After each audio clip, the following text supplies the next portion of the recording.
Hey, everybody, welcome to this episode of the Disc Golf Answer Man. We got another amazing show for you. This is the Thanksgiving edition. We've got a lot to be thankful for. We've got Westside Discs announcement to share with you guys. And, of course, as always, a McCall quick tip. Ooh. Right after the intro music.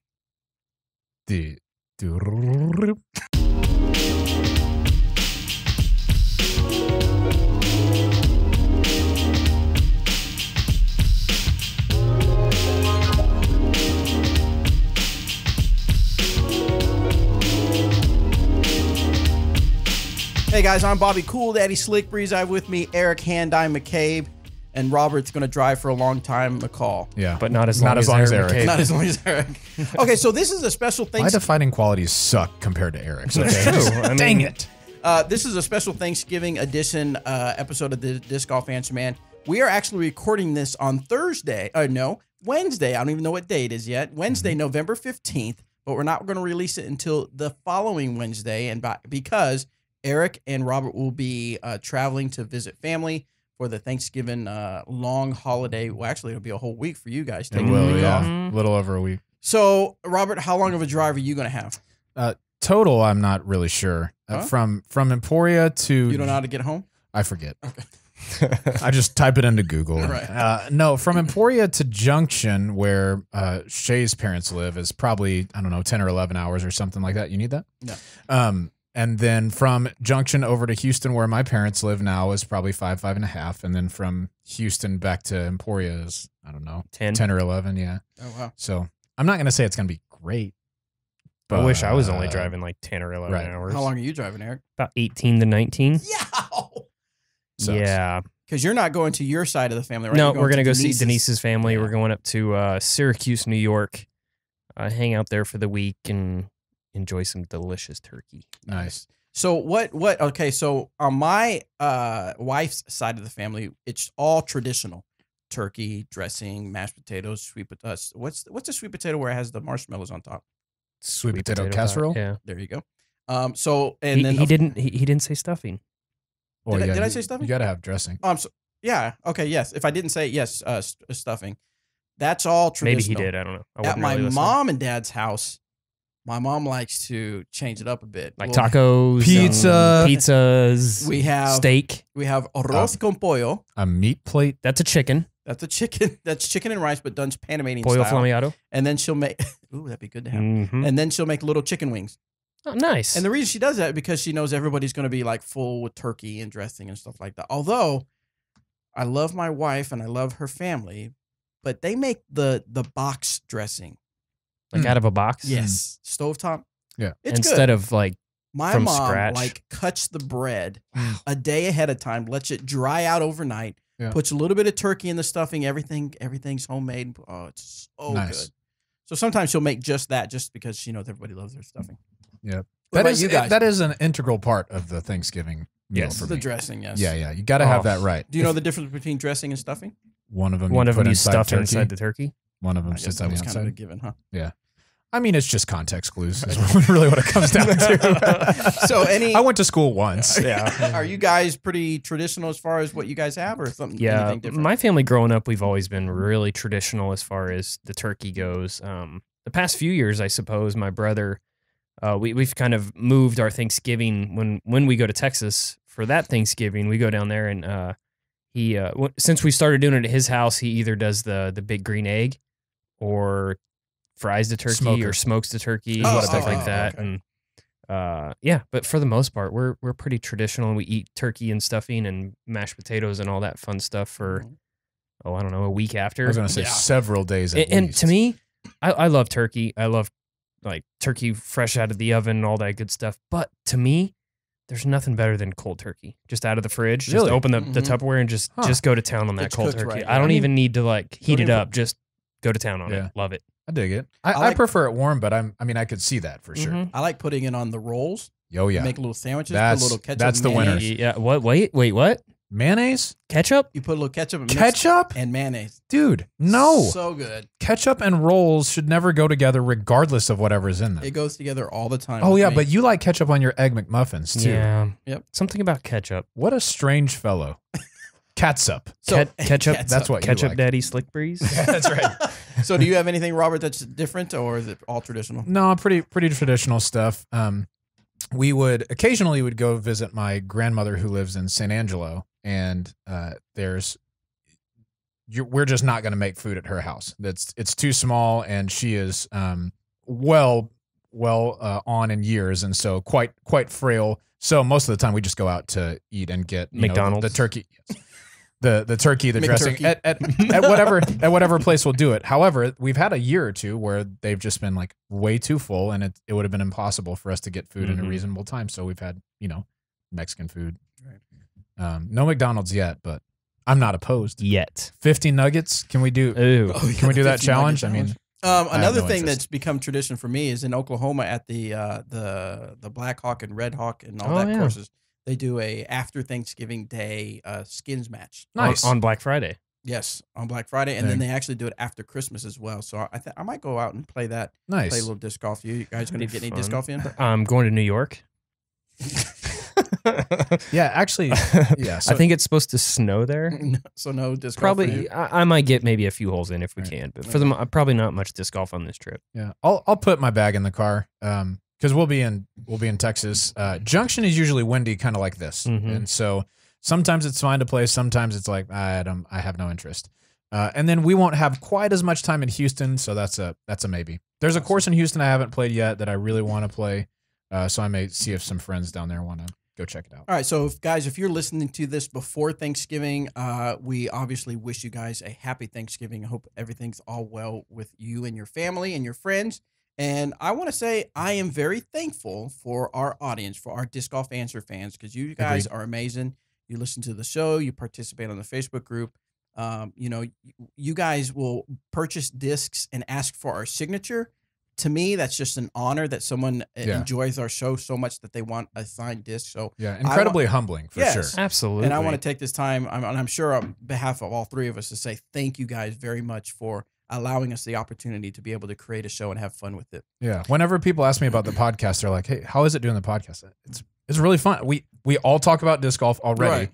so now we just do it and record it, Right. and it's great. I mean, I don't know. I really enjoy it. I think my go-to thing when people ask is, we have a lot of fun doing it. Yeah. That's how it is. Because it's true. We just really enjoy. It's true. Truly. So I mean, we never see each other. I mean, most of the time. Recording, Sometimes Bobby's being a butthead. we never talk to each other. not until the next week. You shut up. You shut up. See you in a little over 6 days. So anyway, so thanks again, guys.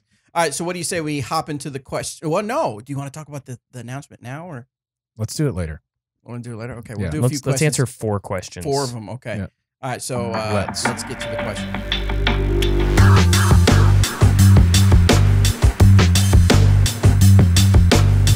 All right, guys, as always, thank you for going to discgolfanswerman.com, submitting your disc golf question, and we will get it on the air. First question comes from Andrew. Let's see what Andrew has to say. Hey, guys, this is Andrew from Sheboygan, Wisconsin, and my main distance driver right now is a Fusion Renegade, and it is fairly new, but when throwing it around 70%, I will get it to flip over, and I feel like this is holding me back in how much distance I could be getting, and I was wondering what other discs in your lineup should I step up to try and get more distance without having it flip over so much. Thanks for your answer, and I love your show. Oh, that's nice. Thanks, Andrew. Appreciate that. First thing I want to do is I want to commend Andrew for realizing that maybe it's time for him to disc up, rather than trying to manipulate his throw or the disc to make it do something. For sure. So, guys, what do you got for him as far as disking up for? We'll probably make the same recommendation. Yeah, but you can go ahead and I'll follow. Pretty close, I think, maybe. Well, something I think would be a great choice would be, the Renegade is a great flying disc. I love it. It's my go-to roller disc. I think Robert has one in his bag that he rolls as well. Yep. Couple disc suggestions for you. I would say I would try an Escape as one. It's going to be a little slower, but it's going to be a touch more stable. I think so. Finish. Yep. But if you're throwing the Renegade at 70% and it's flipping over for you, a Trespass is a great way to go. It's going to be a little bit more overstable. It's going to be a little faster, But I'll tell you what, it's been such a great addition to my bag. Putting it back in my bag, I really love the Lucid, the domier ones that I can pop out there with a hyzer, and they just come out of the hand so fast, and they get to where they're going so fast. I would recommend picking up maybe a Biofusion or a Fusion Trespass. Those two are going to tend to be a little bit more understable than the Lucids, and I think you're going to get great results from that. I agree. I was going to recommend a Bio Trespass for sure, and then maybe depending on what weight your Fusion Renegade is, you might try a heavier Lucid Renegade, because sometimes that'll be just enough change in stability where you don't have to change disc completely. But you notice a little bit of difference in the stability. But yeah, any of those I think would be good. And if all else fails, pick up a couple Emacs. You're going to want to check those out. Similar speed range, similar stability. Shameless plug. That's sorry. right. Sorry. All right, next one comes from Tyler. Hello, Bobby Cool Daddy Slick Breeze. Ooh, Robert, Tyler. just the pro tip McCall. And Eric, shameless. Shameless plug. You go. Okay, let me try something. Hello to everyone. No, it sounds like Tyler's connection. Let's see. Hello, Bobby Cool There it Daddy is. Slick Breeze. Hey, Tyler, I apologize. If you could resubmit your question on a future episode, we'll try to get it on the air. But it sounds like your call-in question is something's wrong with the connection. So let's go to Anonymous. Oh, My favorite person. Hello to everyone and anyone who's in the studio today. This is Nate from Maine. We've had a really good summer and fall, but now you can really feel winter start to knock at the door. Is that Stephen Wright, the comedian? Well, it does sound just like him, but it's not so anonymous when you say, "Hi, I'm Nate from." I Maine." like it. Oh, they did say Yeah, Nate. he did. I like it though. I bought some dehydrated water. Didn't know what to add to it. There you go. I have a seashell collection. I keep it out on the beach. I keep it on beaches all over the world. I love Stephen Wright. Okay, Yeah. I'm sorry. Here we go. And hopefully we won't get that much snow, and as long as there's no snow on the ground, we can get in some decent play. But either way, it's going to be pretty cold, and I'm going to want to go someplace a little warm, hopefully for a week, to get away and get some play in, and Kansas. maybe hopefully it's a place where I can also do some also vacation-y type stuff. So my question for each of you is sort of, where would you or do you get away from the wintertime blues and disc golf to go disc golf and get some vacation time in? I know, Good or question. I've heard that Charlotte is a great place. I've heard that Austin, Texas has some great places. Obviously, Florida must have some courses. But yeah, give me sort of the town or even the state of where you'd go and why you'd go there. Thanks, guys. Bye. Thanks, Nate. Great question. Yeah. Why don't you start, Robert? Well, you mentioned one that I would have mentioned. I moved to Emporia from Austin, and I think Austin is a great place for disc golf and for vacationing. There is so much to do in Austin as far as restaurants go, parks. Sitting in traffic. Yeah, you can sit in your car for hours on end and not move very much. It's great. But I mean, live music. I mean, it's called the live music capital of the world, and that's, I mean, every bar that you go to, every little place that you pass downtown has some sort of live music. So that's really cool if you're into that. And then some really fantastic championship level courses. If you do go down there, you need to check out Roy G. Guerrero. It's in downtown, and it's probably the least Austin-like course that we've got. And it's really cool. Williamson County course is really good. That's called Wilco. Met Center, Maynard, just a lot of different places that you can play down there. That's one place that I would recommend. Circle C is Circle C is one of awesome. my go-to Yeah, favorites. forgot about that. You're Yeah, exactly right. it's That's a awesome. good one. How about you? Austin is great. I was going to suggest Austin as well, just because when I take vacations, it's usually to visit family. Mhm. It's not to get away from anything really, but a lot of times we'll go to Texas, but we'll go to Dallas because that's where most of my family is. So Dallas is another great spot. Austin's good because it's going to be a little bit warmer than Dallas, but since you're coming from Maine, Dallas Everything's is going to warmer. be Yeah. a good solid choice as well. So there's a lot of good courses in the DFW area. You can check out the crew over there at Dynamic Discs Carrollton. They have a couple courses right by them. There's a great disc golf scene just all over that metroplex. I mean, there's from Fort Worth all the way to Dallas. There's 40 courses probably to choose from. I mean, it's just very ridiculous. Probably more densely than that. populated as far probably as more courses than go. that. But I think that's a great location to head to.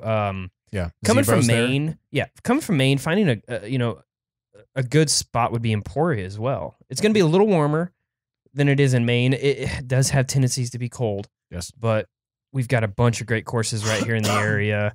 We'll take you on a tour of the warehouse. But if you're looking for warmth, you got to go south. You got to go to Florida. Orlando area is really good. There's just so many good warm climate options. Absolutely. Yeah, you're going to want to get definitely in the southern United States. Yes. No doubt about that. Yes. Awesome. All right, next one comes from Pat. Hello, Disc Golf Answer Crew. Pat here. I've come to ask you a deep question that will truly reveal the fiber of your disc golf game. Oh, wow. Promising. Nicing drives. Is it a myth or a reality? I know there are some superstitious disc golfers out there who get upset if you nice their drive before it hits the ground, and was just curious what your guys' thoughts on it are. Do you guys nice drives? Thank you for running one of the best podcasts in disc golf. And as always, guys, have a great day. Appreciate it. Thanks, Pat. Thanks, Pat. It is a curse. I'm just saying, I don't know. It is real. It is real. No, I don't know. There's been investigation by the people, the ancient I think there was aliens guy. Yeah. He's done some investigation. And It's like- there's a video out there Science. about that. About Don't Nice My Disc. Oh, yeah. Have you seen that? I can't remember who did that, Yeah, but there was one out there. Have you seen it? No. It was Where the fun. guy's sitting on tee and is like, it's going, you just have to find it. And watch I'll check it out. It's for worth sure. the watch. Do I believe it? No, I don't believe it, but it is strange how it does happen. Yep.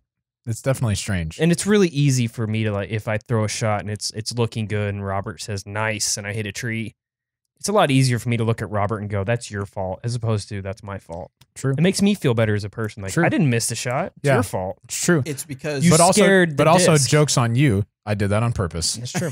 I'm just gonna say nice I every think time. it's just then. it's human nature. It's Right. a fault in human nature to try to put the blame somewhere else. Oh, totally. Yeah. But it's also like, I'm complimenting you. That's the thing. Is when I'm I not, say I'm that, not saying Right, like, right.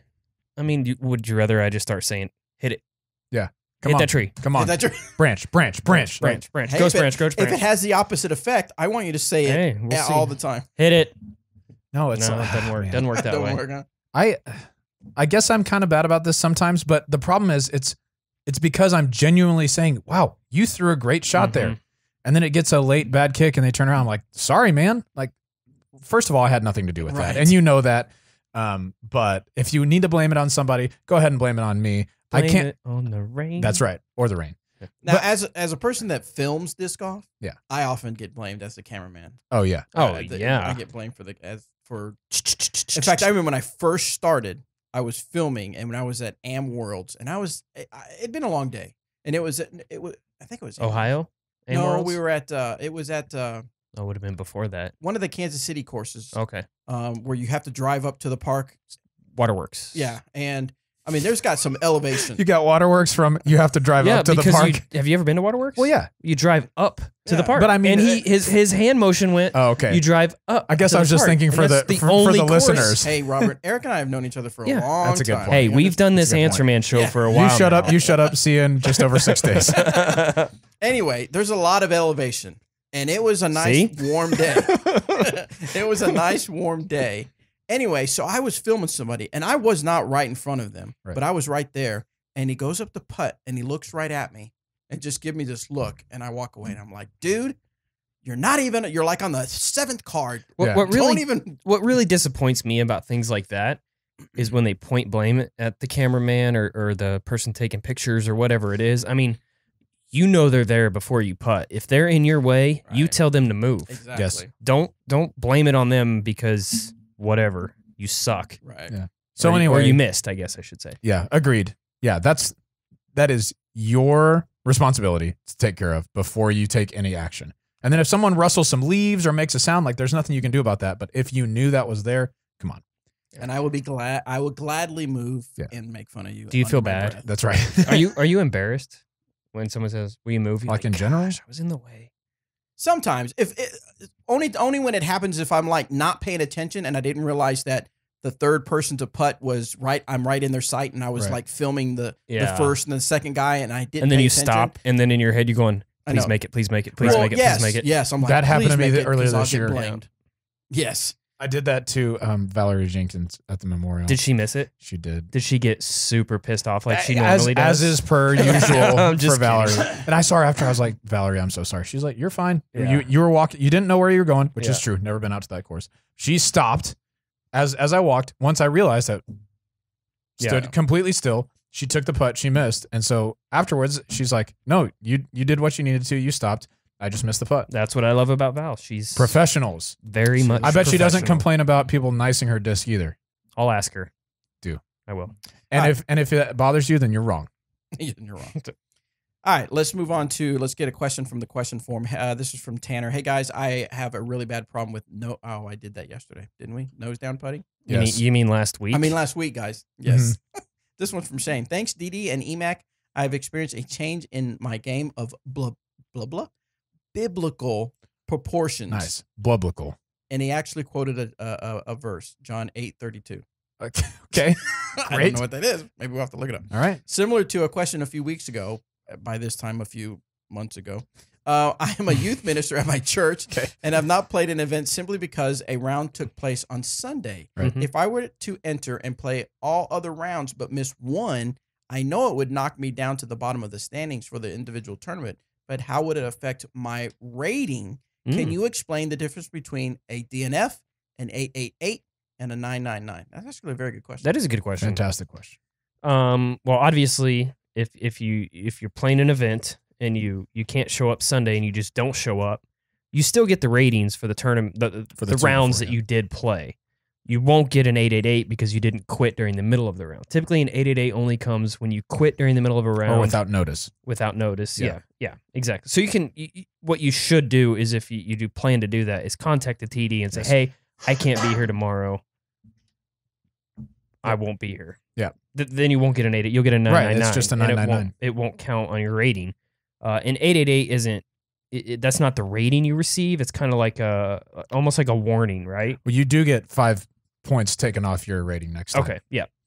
The Well, second yeah. occurrence of 888? No, the first. The first, but Oh, no. the What I meant was the 888 is That's not your actual that's rating. not the rating. Correct. Yeah. Because if it was that way and you could just quit and get a 999 rated tournament, Or an 8888 yeah, tournament. then Some people so many would just people would just be like, quitting. "Oh yeah, oh I'm not playing well. Yeah, 999. Yeah. That's way better than I was going to finish."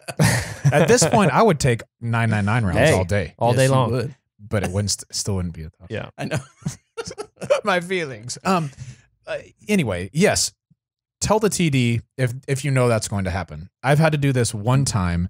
I had a responsibility. I played Sunday morning, but I was working at the university that I was at, and I had a responsibility that afternoon, and we were going to have a final 9.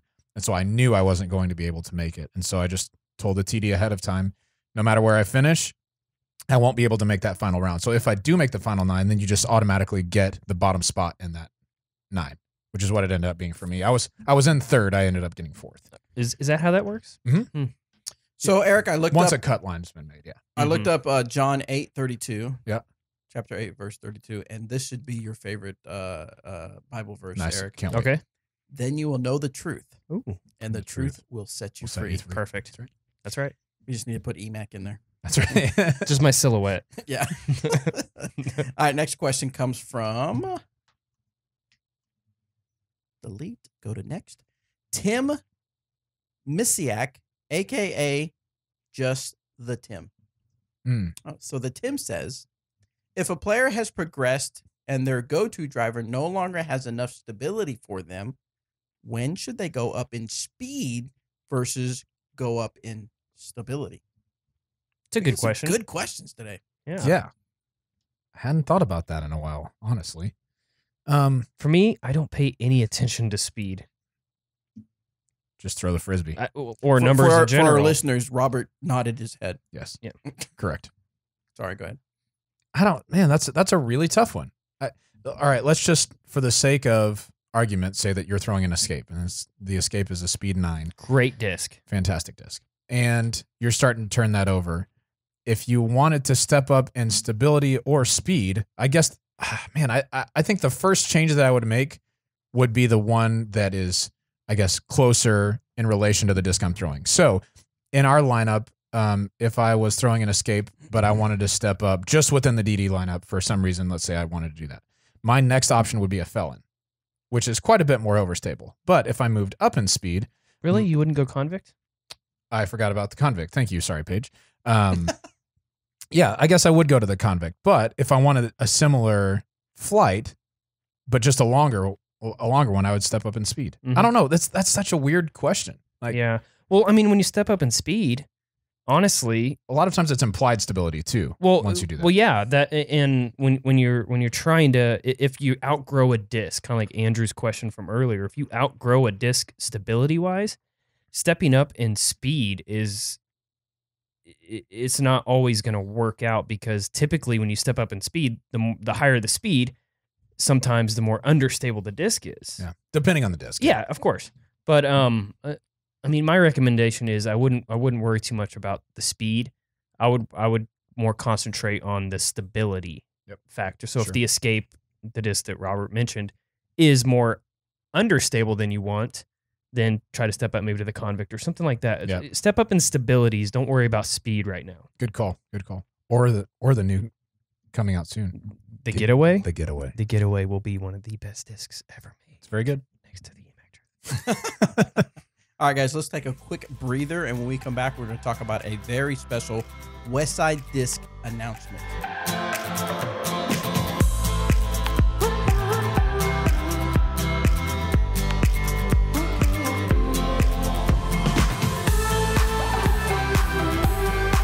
All right, guys, we are back. So by the time you're listening to this, the news would already be out there, and so some of you will already know what's going on. But for those, a few of you that don't know what's going on, Bobby is starting his own sitcom. I'm starting my own. Yeah. Actually, I do need to do more after hours. Like people asking me, I need to do some more after hours at the warehouse, which is my sitcom. Dude, the sitcom intro that you did at your last after hours, Did you like that? hilarious. Yeah. I was dying. I need to. And I generally think you are the worst at everything. Yeah, that's Thank true. you. Yeah, that's just, we're being real. So you nailed it. Yeah. Yeah, You did great. Anyway, David Berglund flew to Emporia, Kansas. Did you say Jerry? Did I say Jerry Berglund? It sounded like you started to say Oh, I was Jerry. going to say Jeremy. Yeah. Okay. David Berglund, CEO of Latitude 64. David came from Sweden to Emporia to visit and to be part of a special announcement. So Jeremy Rusko, David Berglund, we were live on Facebook and made the announcement that both companies, Latitude 64 and Dynamic Discs, have purchased Westside Discs. Now, if you're new to the Disc Golf Answer Man, we are three companies, but we all kind of, we all do come from the same factory, all of our discs. They're all different, but we have input. Latitude had input on their disc, and Westside had input on their disc. Now we've come to where the two companies now own Westside Discs. What does this mean for Westside? A lot, but not a lot. Mm-hmm. It doesn't mean a lot, meaning you're still going to be able to get a Westside Disc Harp, a World, whatever your favorite, a Giant, whatever your favorite Westside Discs is, it'll still be that. Yeah, disc lines will be the same. Yeah. Additional products will still come out. Additional products will be the baskets, same, bags, things like that. Yes, everything will be the same. It's just that there'll be combined decision making between Dynamic Discs and Latitude 64 for the time being. Right. There is no new CEO. All that. So what will be big changes, I guess, is that the way that the Westside is distributed. Before, there was kind of some friction because the products were distributed out of Finland. Finland. From Sweden to Finland. And then distributed Finland. out. Yeah. Now they'll be distributed out from Sweden. So that'll cause less friction in the whole wholesale ordering process and everything like that. Just fewer steps is almost always better. Yeah. So it's very exciting. If you're a Westside Disc fan, your Westside is not going away. Right. On the consumer customer side, it'll be almost no change. Right. You'll not notice any kind of difference. So it's all the beginning stages. So that's the way it is right now. Team Westside players are still on Team Westside. Exactly. Correct. Just like, I mean, if they were going to get, kicked off or moved to a team or whatever, that's not related to this at all. Right. It would just be your team standing doesn't change because of this purchase. Yeah. And if you want more information about, if you're having questions in your mind, you're like, well, why this, why that? You can go to Dynamic Discs Facebook page or Latitude or Westside because it'll be shared. And you can actually watch the video where David and Jeremy make the announcement and we'll answer some of your questions. If you are a part of the Dynamic Disc Latitude 64 and Westside Disc fan page, you can see a more in-depth question and answer video there. If you're not part of that and you really, really want to know some of the answers to your questions, try to join, and hopefully the moderators on there will let you in and be able to watch that video. Yeah, I contacted those guys, so we should be good. Okay, good. So what are your all's thoughts on all this? That we're going to have to change the trilogy to the sequel? I don't think that's what it is. Oh, that's not how it works? No, I don't think that's how it goes. Okay. I think it's great. Yeah. I mean, it's a step. It's a big step. And I think it's only going to do, big things for not just Westside, but, for DD and Latitude's relationship. Yeah. It just kind of, it grows, we're growing together. Right. You know what I mean? So, if, it's kind of like, it's cool. Yeah. I think it's going to be awesome. I'm excited. It just kind of shows where we are. You know what I mean? Yeah. So I agree, and I like that Westside is going to be getting maybe not more spotlight necessarily, but there are times that I think Westside kind of goes as the least noticed of the three companies. yeah. Well, the social media side wasn't strong like Right. Latitudes and of course like DD's. Right. And so, yeah, I'm excited for them to be featured a little bit more and for people to see they really have some fantastic products. Yeah, they really do. And they've got some great representatives on their team. And yeah, I just think it's all around going to be a good gig for everybody. So should be pretty cool. Excellent stuff. All right, so let's now hop back into the questions. This next one is from Sean. Hey, Bobby, Cool Daddy, Slick Breeze, Eric, Emac McCabe, and Robert, You're My Hero McCall. This is Sean from Smackover, Arkansas again. I'm out here working on my course, trying to get everything laid out properly at my house. If I have 3 baskets, say I set one of the baskets in the edge of the woods. So I have an open shot from a tee pad going to the edge of the woods where the basket is. And then I have another tee pad in the woods shooting like a tunnel shot in the woods to the same basket. And then I have a third tee pad shooting from like kind of outside of the woods, like going through the woods to the basket. Like having 3 baskets total and then 3 different tee pads, 3 different shots to the basket to create a 9-hole course instead of trying to put in 6 different baskets, 6 different tee pads, things like that. I mean, would that still work okay to have 3 different tee pad shots to 1 basket? So I would have 3 total baskets and 9 disc golf holes created. Any ideas or help would be greatly appreciated. Thank you all for everything you do. Thank you for taking the time to answer these questions for all of us. Time ran out. So before you answer, Eric, I literally was in my mind as you described it. I was like, is he like, if a basket starts out at 90 miles an hour traveling east, we're about to start the And it does sound like he's on a train. Yeah, that's true. So what advice do you have for him, Eric? absolutely, that's perfectly fine. I mean, it's your course. It's your private course. It's on your property. So there's absolutely no reason why you can't play. I mean, heck, have 2 baskets and have holes going to each, as long as you're not planning on running events and tournaments and, you can host a league out there. I mean, we do that here at Brady's house. There's I think we're going to do that tomorrow, Friday. Friday. We did that last Friday. It was a lot of fun. Yeah. Man, we crushed it. Oh, man. Well, we didn't, but somebody did. Yes. I probably won't be there because I'm driving. But Driving. anyway, where was I? Oh, yeah. He has a course set up at his property where we use the same basket a couple times. And as long as you're smart and safe, you can absolutely do that.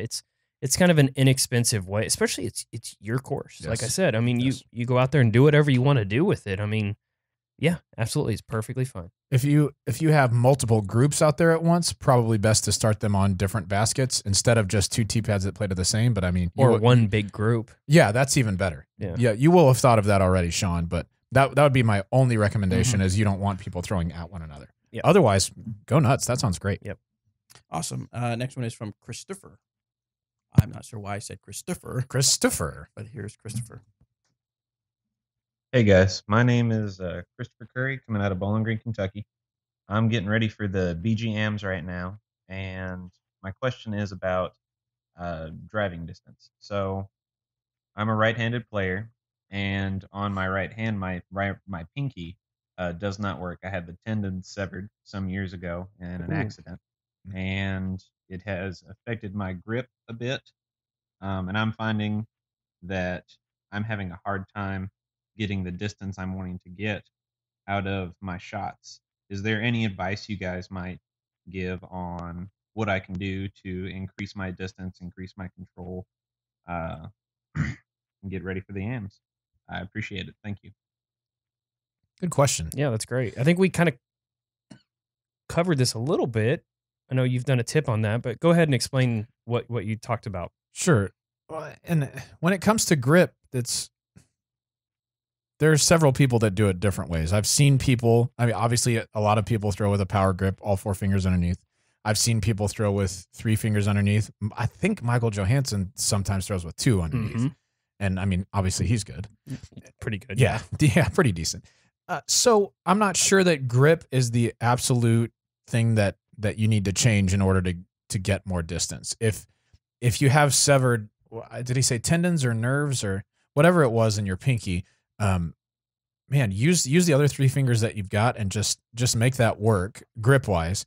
But then the other things that you can work on is working on your acceleration to where everything isn't fast all the way from the beginning, but you start slow.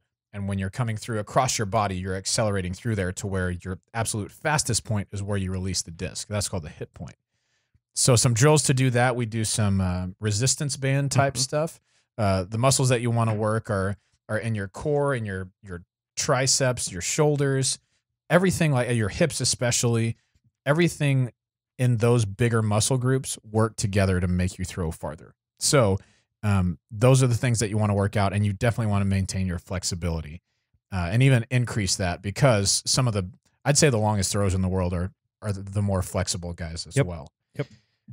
Even a guy like, Garrett Gurthey, who's a bigger guy, but a flexible big guy, and he bombs. So those are some things that I would try out if you're trying to work on distance. I don't know, toss out something else that he can work on as well. The resistance band is absolutely 100% what you need to be working on right now. That will help you with core strength and flexibility all at the same time. And it really just, it's going to be cold, but get out in that field and throw shots. Yep. So. Do it. All right. Next one comes from Bob. I was going to say Boo. I said his name backwards. It's Bob. Oh, how clever. You rookie. You're so clever. Jokes. Here we go. Hey guys, this is Bob from Plano, Texas. My question today was, do you have to use a putter to putt? I have some mid-ranges that I really like to use, and I was wondering is that okay to putt with? All right. Look forward to your answer and keep it real. Thanks, Bob. I like finishing the question like that. All right. All right. What do you think? Hey, Bob. Yeah, you can absolutely putt with whatever you want. I remember when I first started playing back in the 90s, tells you how old I am. There was a guy that I used to play with at leagues every time, and he was one of the best putters around, and he would putt with a Viper, which is super overstable driver, and it would just hyzer in every single time. Whatever feels comfortable in your hand, that's what you need to be using. I've heard a lot of the pros on Team DD. Well, not a lot of them, I guess, but a few of them will use a suspect when it's really windy. Or Justice even. Yeah. Yep. Yeah. So yeah, whatever disc you want to throw in that basket, you go for it. Dude, you know what? You do you. And you could, you do you. I'm gonna do me. And I'm gonna do me. In fact, you could do it. You could do it turbo style. You could do it. Ooh, little pancake tomahawk kind of style. I mean, whatever it takes. Whatever to get the works. disc in there. The reason that people pick putters is because they spin slower than the other discs, and so when you miss, since they're spinning slowly, they're less likely to fade off or turn or whatever it's going to be, pop out or cut through. Yeah. They're less likely to respond in such an extreme way. And you would know a lot about missing, wouldn't you, Robert? I would. I've missed lots of times. Recently. You've missed more than you've made. I don't know. That's for sure. I just meant, like even throwing off the tee. You know yes, that's true. That's true. All right, next one comes from Andrew. Yo, boys. Yo. Yeah. And that's a question. I did it wrong. Yo, boys. Yo.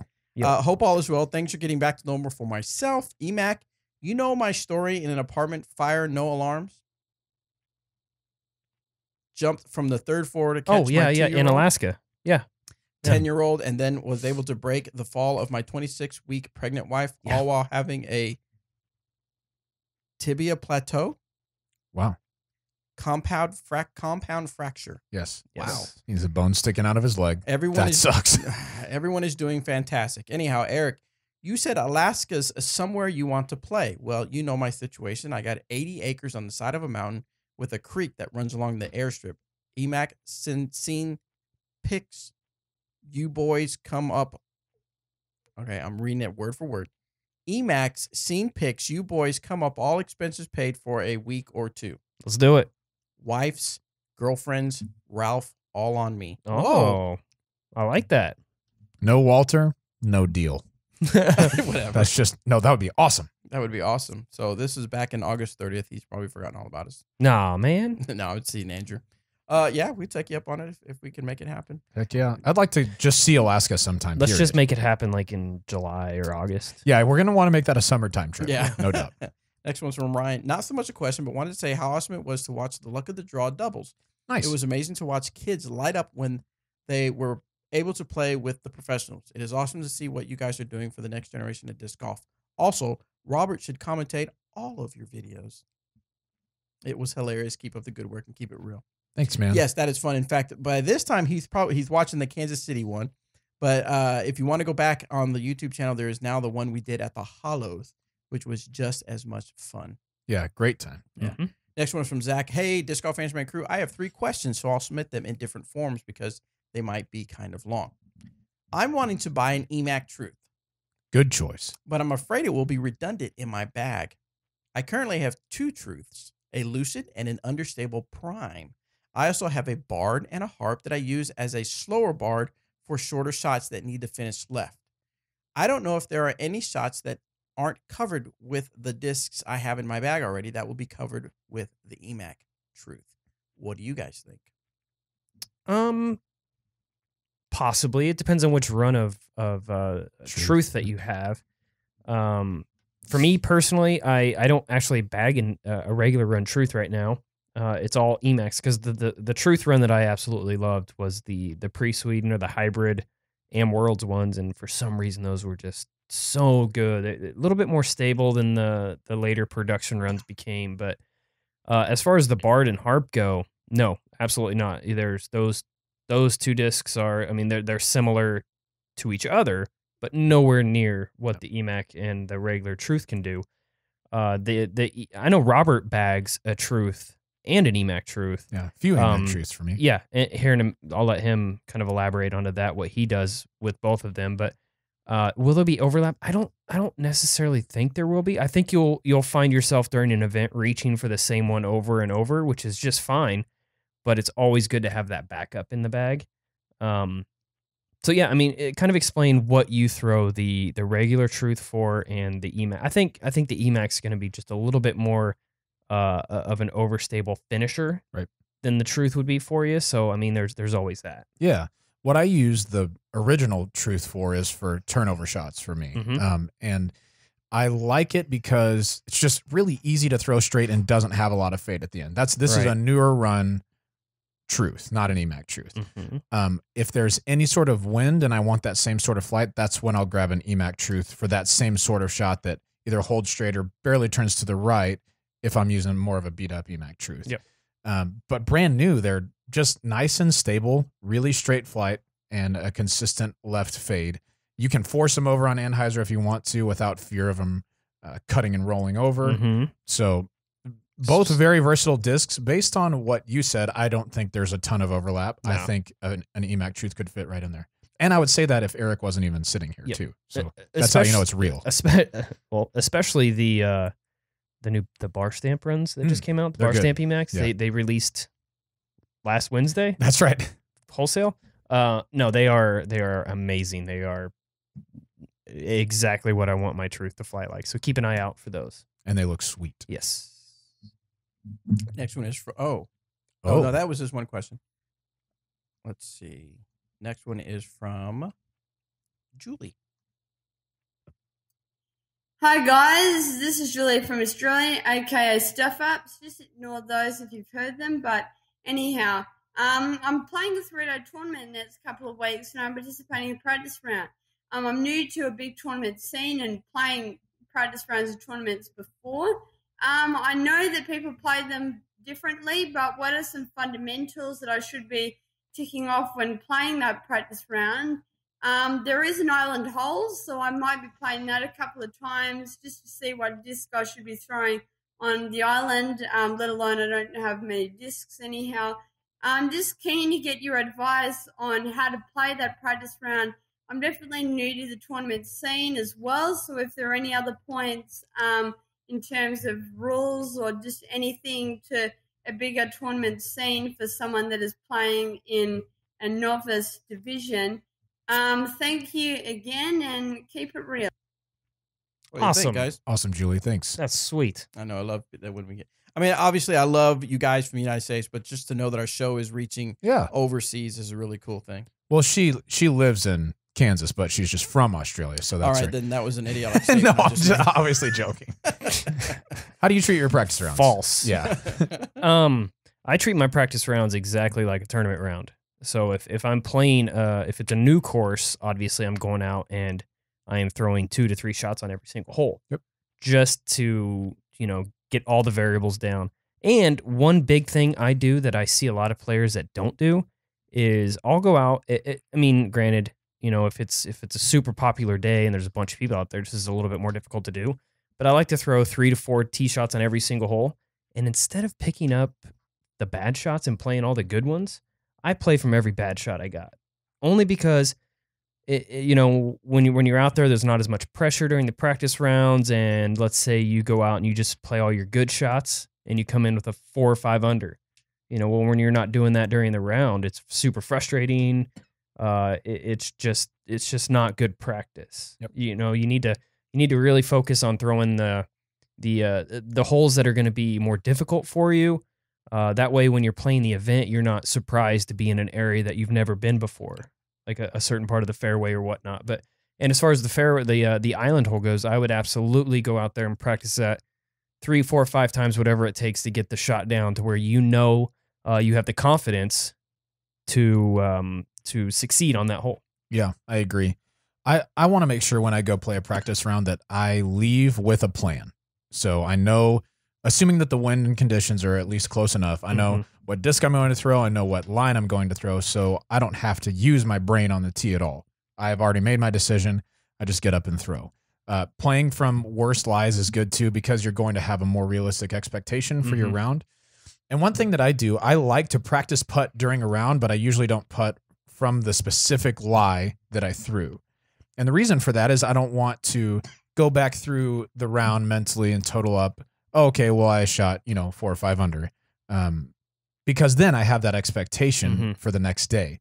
And then if you get off track of that, you're like, oh man, maybe I need to push a little bit to get a couple birdies that I wasn't planning on trying to get in the first place. I don't like to do that. I don't want to think of a number I want to shoot before a round. I just want to go and focus on the shot in front of me. And so when I'm doing practice rounds, that's what I like to do. Make sure that I've got a plan and don't keep score. Yeah. And also while you're at the, each hole, throw a few more extra putts. Just throw 5 or 6, 10 putts from on each hole. Make sure your putt feels good. Different areas. That way by the end of the day, you've got a great amount of putting practice done during your round. I like it. Excellent. Excellent. We're going to take another quick break, and when we come back, we'll hear from Robert McCall and his quick tip.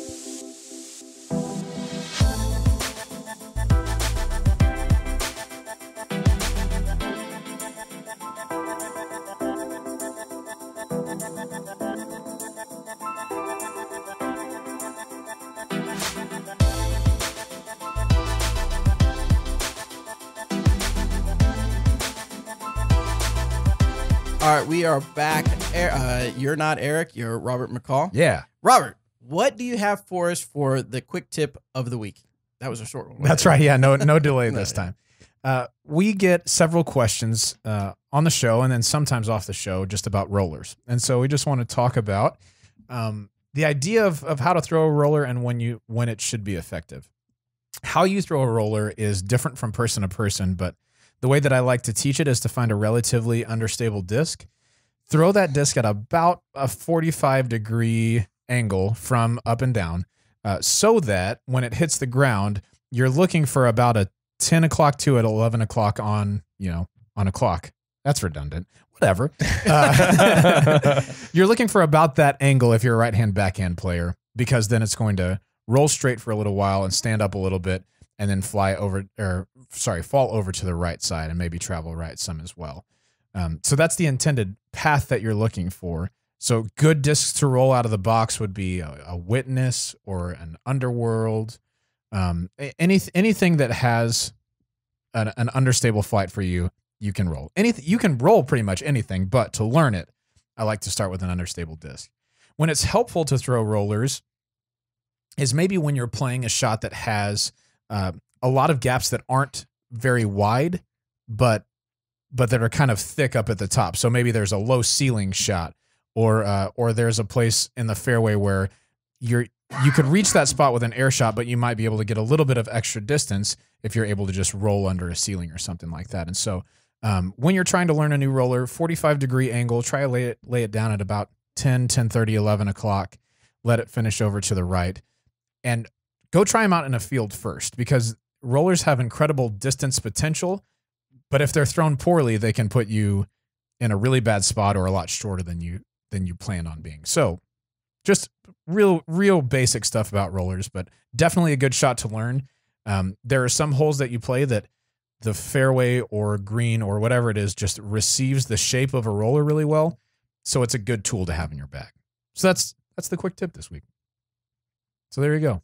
We did it. Thank you very much. Hey, you know what? You're welcome. You know what? Thank you. You know what? You're welcome. You know what? The next question comes from All Zach. Right. Good. Zach is back. He says, with his second question, I was wondering if you guys could recommend a trilogy alternative to a Beast. I currently throw it flat. It anhydrous for me, but it is stable enough to come back at the end of the flight. If it helps, my max distance is 375-ish, with current accurate distance being around 300 to 325, maybe less. I'm wanting something that will always come back at the end. It doesn't have to finish in line with me. I'm fine with something that comes back but finishes to the right of me a little. I guess I'm just asking for something that doesn't just turn and burn. I've never thrown a Beast. Actually, that's not true. I threw a Beast like in 2003, I think. Like right before I got put on speed. Where I got put right on Discraft at that point. Yeah. So I have thrown a Beast before. And I think the last time somebody asked me about this, I recommended an Escape to them. I think the speed profiles are pretty similar. The rims will feel relatively similar.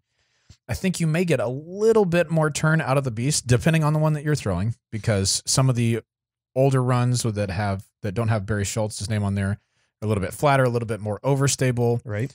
It just depending on the run and the way that you throw, maybe this would be different. But an Escape generally, when thrown flatter with a little bit of hyzer, will fly pretty straight, move over to the right some, and then just gently either fade back to the left or just finish flat. So I would try out an Escape. Give it a shot. Nice. See what you think. Perfect. Next and one. If not, you can send your complaints to Robert McCall. That's right. Robert McCall at pleasedon'temailme.com. /beast. Specifically about this question because I wasn't sure. Thank you for asking. Yes. All right. And Zach with his third question. Right. There we go. I bought a Fusion Sheriff a couple of months ago, and it was awesome. Exactly the Beast replacement I was looking for. Fusion Sheriff. Not close.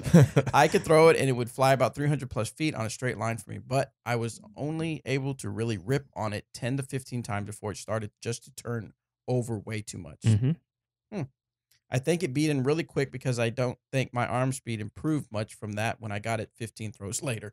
It's really steered me away from trying other DD plastic than Lucid. I was wondering what you guys thought about the possible quick wear and talk about the wear rates on different plastic DD offers. The wear rates, there's nothing scientific enough to put rates. I mean, I can't tell you that'll beat in 13%. Yeah, 13 rated. That's a 13 rated beat in disc. Doesn't work that way, Zach. Personal experience, right? I think that Lucid beats up the slowest. It starts. I think it's the most durable. Yes, I think it starts. Fusion starts slightly more overstable than Lucid most of the time, not all the time, but most of the time. But then Fusion beats up a little bit more quickly. So where they settle in, Fusion is generally a little less overstable. Generally, yep. Moonshine starts off usually more overstable than both of those, but then beats in relatively quickly. Decently quick. Yeah. I mean, not 5 throws. I don't think probably 15 or anything like that, but several tree hits, a few rock gouges, whatever it's going to be. That's why I just love the Lucid plastic. Yep. It's just my jammy jam. Yeah, very durable. If you're looking for a Sheriff that is going to be more overstable, if you do find a Lucid one that has a nice pop top to it, you will be very pleased with the stability of that. Or pick up a Trespass. Yeah, that's good too. Lucid. Yes. With dome. Yes. Mom. What? Mash. More, just switch it up. Yeah. Different alliteration Yeah. today. All right. M's. Next one comes from Andrew. What's up, Disc Golf Instrument crew? This is Andrew Lowry from Austin, Texas. I have a question for you guys about a unique rule that was in play at the Texas Collegiate Disc Golf Championship this past weekend. I was waiting for this. So the rule was basically no overhand shots of any kind off the tee boxes.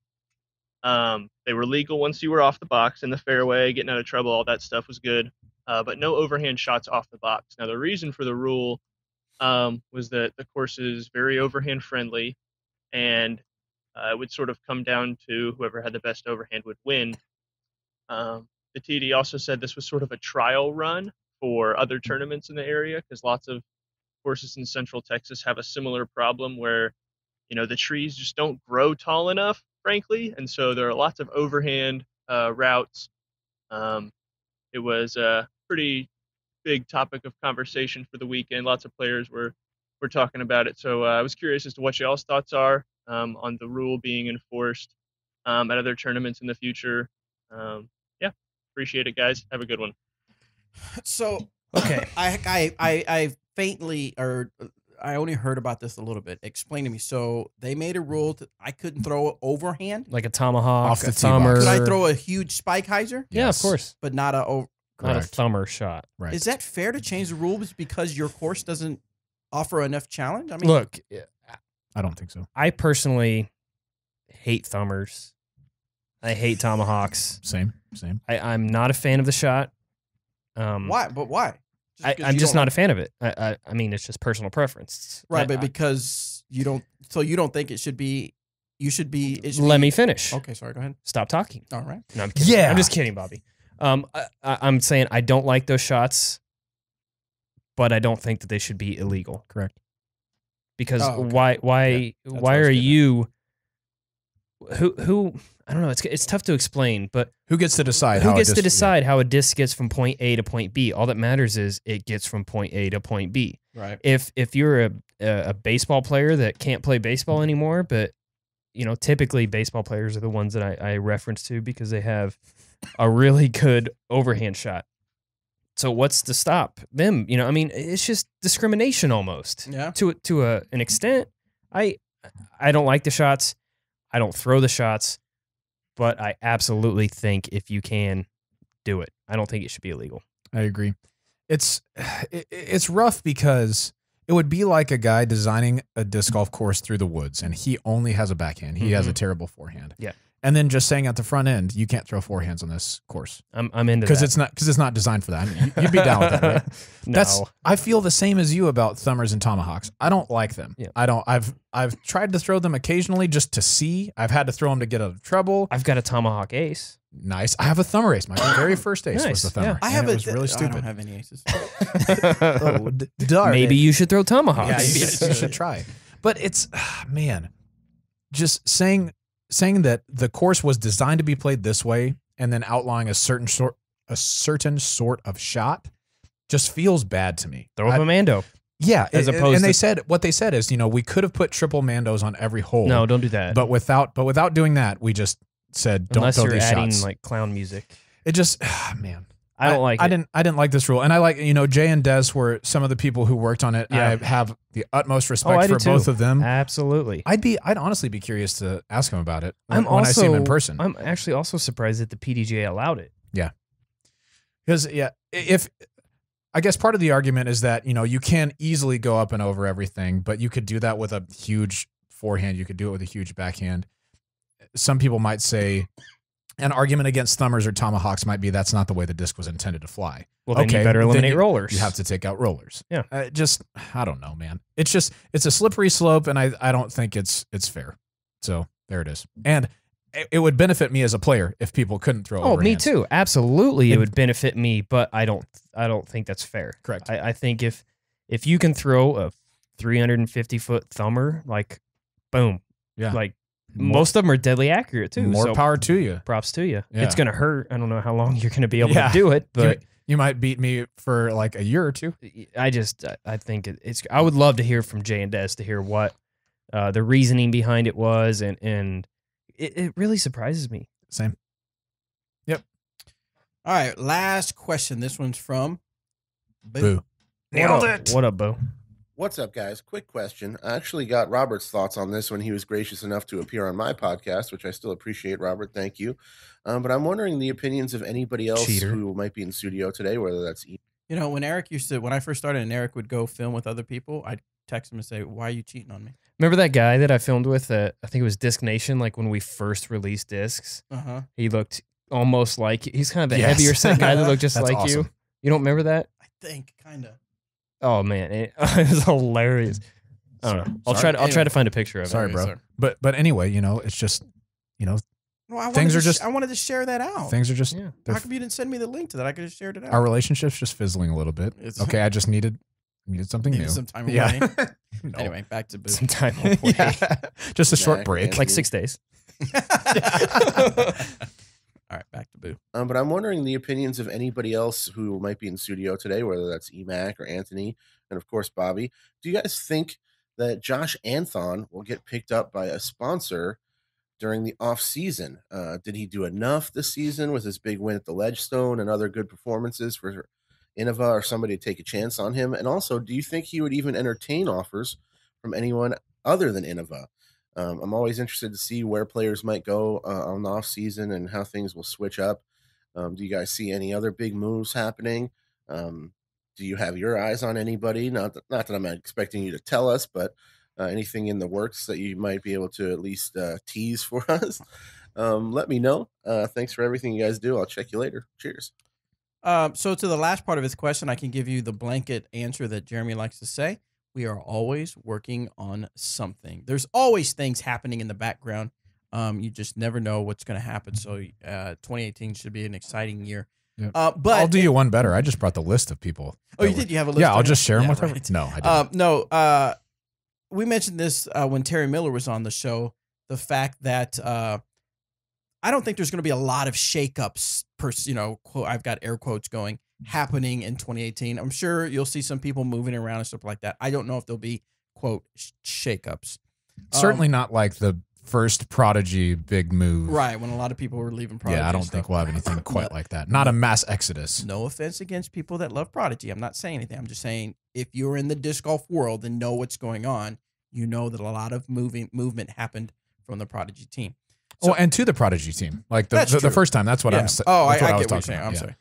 So as far as Anthon, my opinion, my stance I've got to take is I only know Anthon from filming him a few times and just shaking his hand and saying hello. So I can't say what he's going to do. I think he's an amazing player. He's very talented. Who he's going to get sponsored by? I have no idea. I know that he obviously has very close ties with Innova because he was previously sponsored.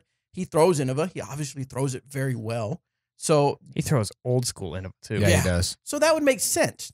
But if I'm not Innova, I don't work for Innova, there's no way that I can tell what Innova is going to do. Yeah, I agree with you, Bobby. I don't know. I don't know that he'll get picked up or if he won't get picked up, honestly. Yeah.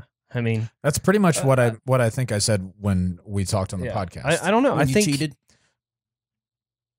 6 days. I can't Bobby. even look at you. I need a break. I need a break. A 6-day break. I think there's going to be. I honestly think there's going to be some surprises coming in store for some disc golfers that didn't see a few people, that want to change or that are moving companies, going one place to the other. I think there's going to be some people that are pleasantly surprised. Well, maybe not pleasantly surprised. Maybe they'll be disappointed. But at least just regular surprise. They will be surprised on a few of the names coming, like my name. Wait, what? Wait, I'm what? sorry, what? Pardon me, what? So Eric's hopping on the Robert McCall sponsorship. Right. yes, I'm only going to be sponsored by Roberts. I provide everything McCall. from my very extensive allocation of free Right. discs Yep. that I get. Yep. Endless supply of money. And caddy duties. Hey, that's fair. That's fair. So yeah, I don't know what's going to happen with Josh. I know that he is a fantastic player and that I think he's the best or second best in the world at this thing. And that's that when he putts, he has no fear. Yeah. It's probably he and Ricky are probably 1 and 2, however you want to order it. They are fearless when they putt, and that makes them great putters and really fun to watch. Yeah, so I agree.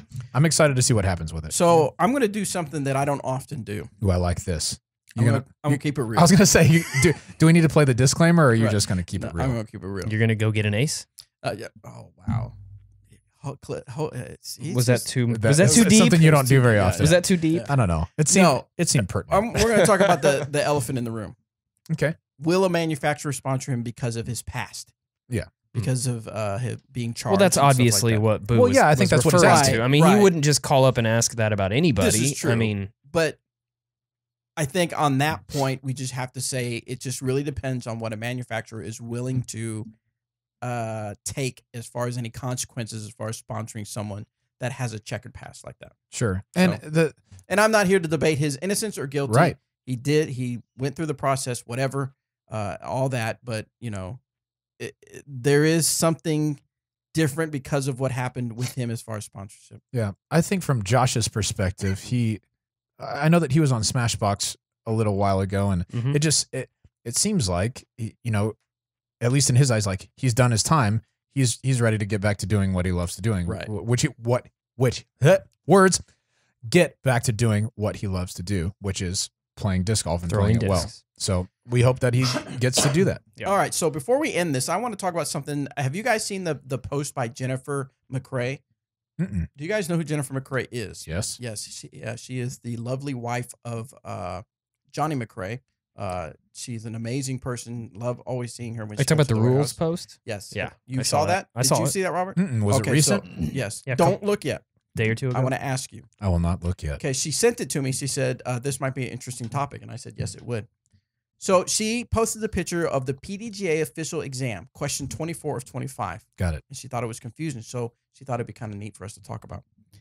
Here's the question, Robert. Player M tees off on his first hole by releasing the disc with one foot on the concrete tee and the other foot on the ground beside the tee. Okay. What is the ruling? A, it is a good tee. No ruling necessary. B, if a foot fault is called immediately after the throw, he must re-tee plus a one-throw penalty for a stance violation. Okay. C, if a foot fault is called immediately after the throw, he must re-tee and he gets a warning for a stance violation. Great. D, if a foot fault is called immediately after the throw, he does not re-tee but gets a warning for stance violation. E, if a foot fault is called any This one. time before the next player throws, he must re-tee, no penalty. Oh, I didn't think it was any of those. I thought the answer that I was waiting on was no re-tee, penalty throw. Or right? Because they said no foot faults. Sorry, let's try that again. Let's do that again. I have lots of thoughts, and they're just words. So the new foot fault rule is Why are you going off the new foot fault rule? though? there does have to be that's what the new Is that what that one is? it should be working off of the new policy, You would right? think so. If it was the old policy, it would be rethrow, no penalty stroke. If it's the new one, and warning, that's what the old one would have been. If it's the new one, how I understood it was if a foot fault is called, there's no re-tee, but there is a penalty throw, and you play from the tee shot. But I didn't hear that as an option. However, they never mentioned, when they were talking about the new rules, they never mentioned off the tee. They only refer to in like the a live fairway. violation. Huh. So what did it end up being? It ends up being after quite a bit of It is a foot fault, right? talk. I mean, after quite a bit of talk. Yeah, it's definitely a foot fault. because you have to have either. I mean, you can come off to the side, but that back foot cannot be planted on the ground Right. unless it's planted on the tee pad. Yeah. So some sanctioning should take place. She edited the post and put the correct answer is C. If a foot fault is called immediately after the throw, he must re-tee and he gets a warning for a stance violation. So they're going off of last year. If that's the old rule book. Yes. Now, she did post a picture of the rule book, and it says minor rule changes. And in there, it says there is no longer a rethrow after a stance violation. The throw counts. There is no longer a warning for the first stance violation. So that's what I was getting at. Yeah. That's a strange one, because if they're going off of the current rule book, if they haven't updated the rules exam for next year based on the recent changes, then yes. Why wouldn't they have Right. if they're testing people for next year? Next year's. I don't know. If before the minor rule changes, that's an easy one for me. I would get it right every time. With the new ones, I don't know. There you go. Strange. Well, thanks for sending that in, Jennifer. That was good to talk about. I know Robert was probably all... Did she really send it in, or? Yeah, she sent me a Oh. Facebook message and Nice. said, interesting topic. How was I, Bobby? You were all... Jazz hands? Because I know you like to be all rules, and I got to get everything correct, and I have to correct people when they get it wrong. Dang Anyway, oh, that was bad. I didn't mean that in a mean way. Man, I'm glad we're taking 2 weeks off. Yeah, I 2 just- weeks. We need 2 weeks off. I just enjoy editing things. Okay, I know like you do. And that's why when she sent it to me, I was like, And that's why you're wrong. No, no. When she sent that, I was like, "That's interesting. I bet you Robert will love talking about this." Yeah. So I mean, I'm in there. I did. I'm furious that I didn't have the right answer. So Yeah, she sent me that. And Give me 2 laps. She actually said, "Tag me in the episode so she can make sure to follow along." Perfect. She wanted to know what her thoughts were. So thanks for Thanks, sending that, Jen. Jennifer. yeah. All right, guys, thank you so much for tuning into this episode. Again, happy Thanksgiving. Have a wonderful time with friends and family. Make sure you eat plenty of turkey stuffing and arroz con pollo. And have a good time, and we will see you on the next episode. Bye.